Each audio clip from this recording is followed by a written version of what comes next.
Magandang hapon po, ako si Kuya Melgar. Ang ito ang podcast na weather update sa Tatalibon.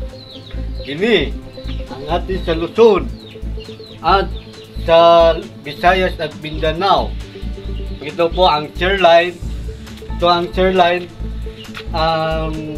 ng bahagi ito ang chairline dito ay ito sa Luzon may malakas ng hangin ng alon sa Batanes at Aurora at Quezon City ng malaki. Ito ang hanging amihan. Malaki ng airline. So, yung ang mga naranasan sa wala pa'y epektibo ng bagyo ng low pressure area na sa Mindanao ay malutaw lamang.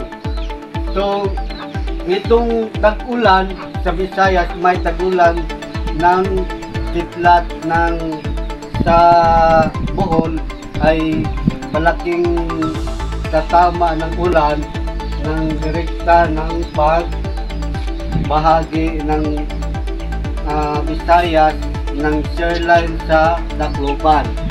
So, ang itong amihan bawal po pumalaod ng bangka na maliit ng maalon kasi yung pamalakas ng hangin ng habagat dito sa Visayas at Mindanao. Ito ang pag-ulan.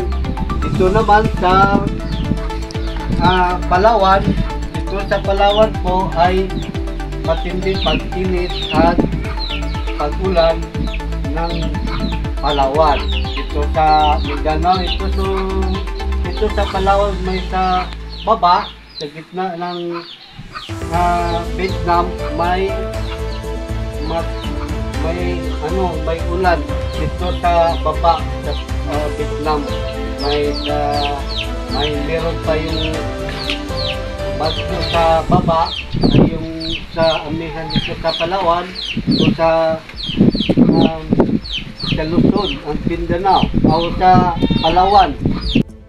Luzon, dito sa Batanes, yung hangin at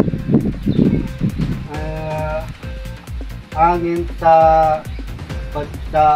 hangin nga Luzon padung sa baba sa Vietnam nga Palawan.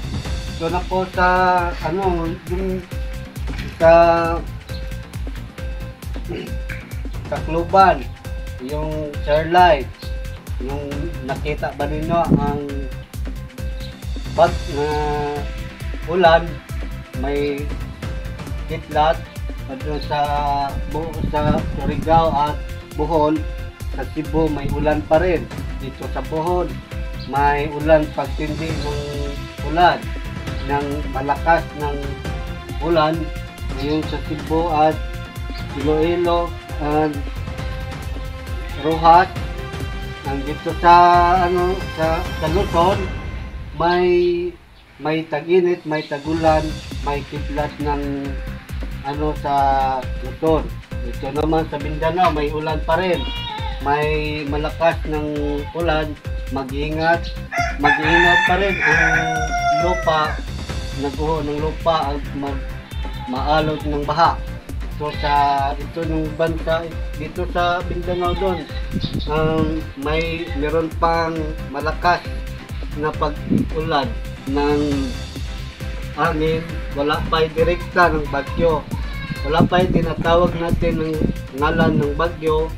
Ay ito naman may ulan pa rin sa Visayas at Mindanao sa Luzon. So mag-ingat po. Katong nag-comment karon, ayaw mong magbinuang. Kung mag-comment kayo sa ibaba ng Facebook at YouTube. Kung hindi man ninyo ay seryoso, ano ba ang inyong reaction sa mga Luzon ng Visayas at Mindanao?